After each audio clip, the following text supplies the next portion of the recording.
Enemy Pie by Derek Munson, illustrated by Tara Callahan King.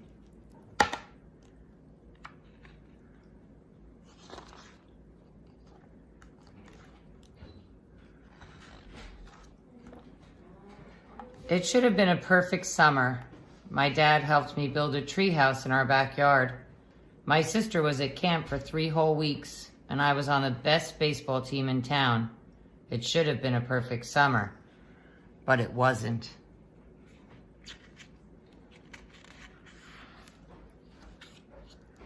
It was all good until Jeremy Ross moved into the neighborhood, right next door to my best friend Stanley. I did not like Jeremy Ross.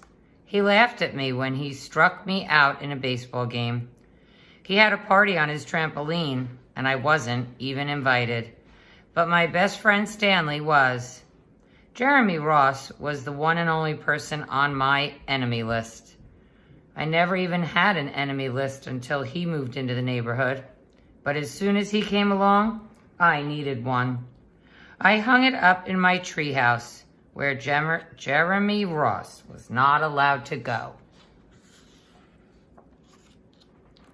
Dad understood stuff like enemies. He told me that when he was my age, he had enemies too. But he knew of a way to get rid of them. I asked him to tell me how. Tell you how? I'll show you how, he said. He pulled a really old recipe book off the kitchen shelf. Inside, there was a worn-out scrap of paper with faded writing. Dad held it up and squinted at it. Enemy pie, he said, satisfied.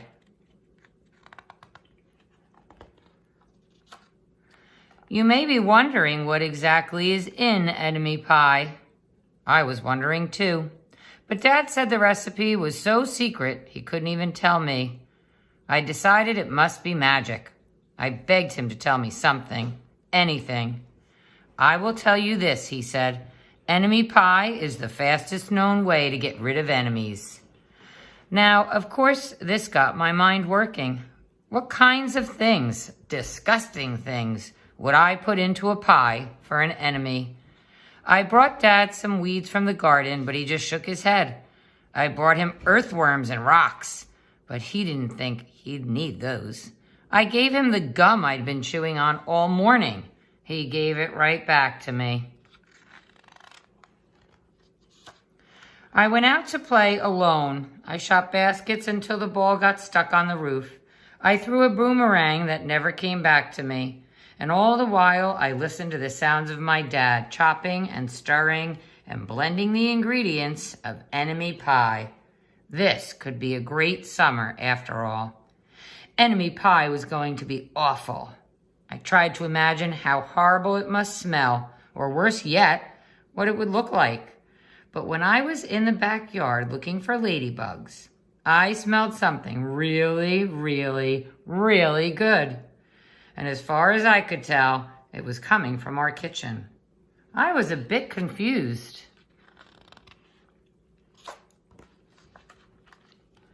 I went in to ask Dad what was wrong. Enemy pie shouldn't smell this good. But Dad was smart. If enemy pie smelled bad, your enemy would never eat it, he said. I could tell he'd made enemy pie before. The buzzer rang and Dad put on the oven mitts and pulled the pie out of the oven. It looked like plain old pie. It looked good enough to eat. I was catching on. But still, I wasn't really sure how this enemy pie worked. What exactly did it do to enemies? Maybe it made their hair fall out, or their breath stinky. Maybe it made bullies cry. I asked Dad, but he was no help. He wouldn't tell me a thing. But while the pie cooled, he filled me in on my job. He talked quietly.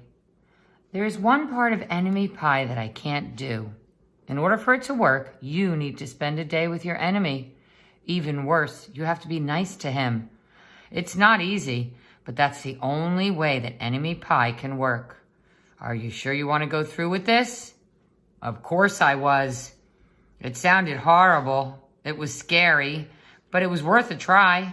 All I had to do was spend one day with Jeremy Ross. Then he'd be out of my hair for the rest of my life.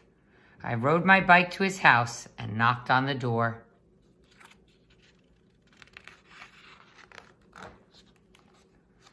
When Jeremy opened the door, he seemed surprised. He stood on the other side of the screen door and looked at me, waiting for me to say something. I was nervous. "Can you play?" I asked. He looked confused. I'll go ask my mom," he said. He came back with his shoes in his hand. His mom walked around the corner to say hello. "You boys stay out of trouble," she said, smiling.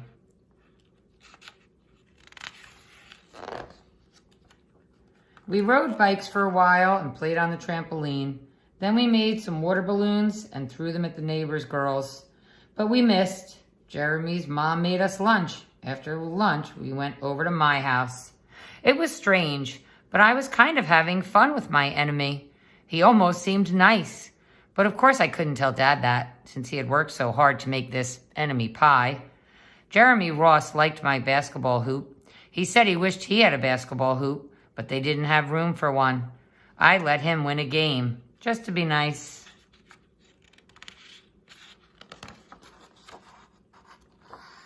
Jeremy Ross knew how to throw a boomerang. He threw it, and it came right back to him.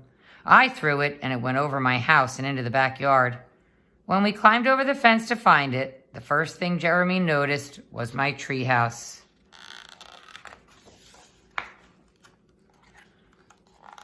My treehouse was my treehouse. I was the boss.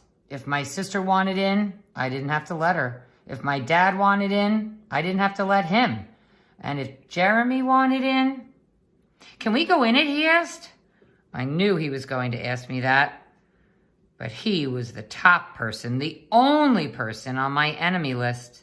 And enemies aren't allowed in my treehouse. But he did teach me to throw a boomerang. And he did have me over for lunch. And he did let me play on his trampoline. He wasn't being a very good enemy. "Okay," I said, "but hold on."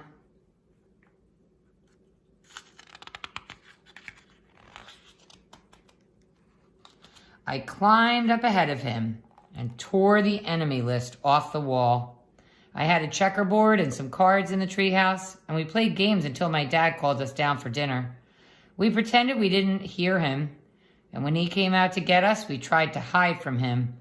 But somehow he found us.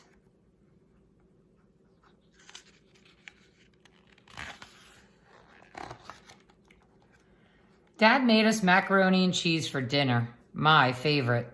It was Jeremy's favorite too. Maybe Jeremy Ross wasn't so bad after all. I was beginning to think that maybe we should just forget about enemy pie. But sure enough, after dinner, Dad brought out the pie. As he cut the pie into 8 thick slices. "Dad," I said, "it sure is nice having a new friend in the neighborhood." I was trying to get his attention, trying to tell him that Jeremy Ross was no longer my enemy. But Dad only smiled and nodded. I think he thought I was just pretending.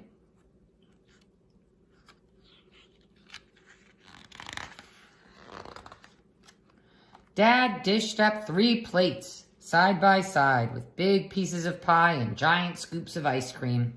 He passed one to me and one to Jeremy. "Wow," Jeremy said, looking at the pie.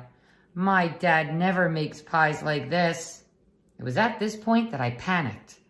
I didn't want Jeremy to eat enemy pie. He was my friend. I couldn't let him eat it.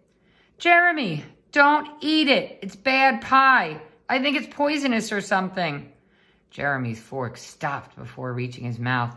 He crumbled his eyebrows and looked at me funny. I felt relieved. I had saved his life. I was a hero.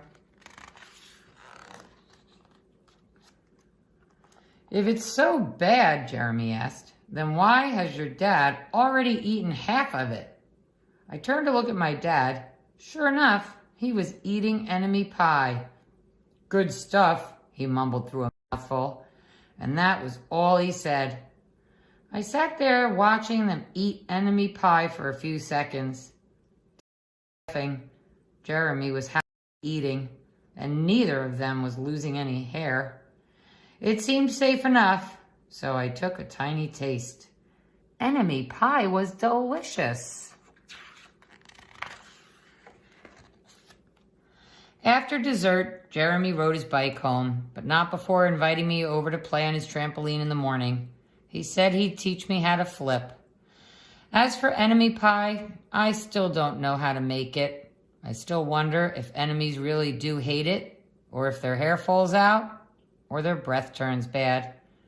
But I don't know if I'll ever get an answer, because I just lost my best enemy.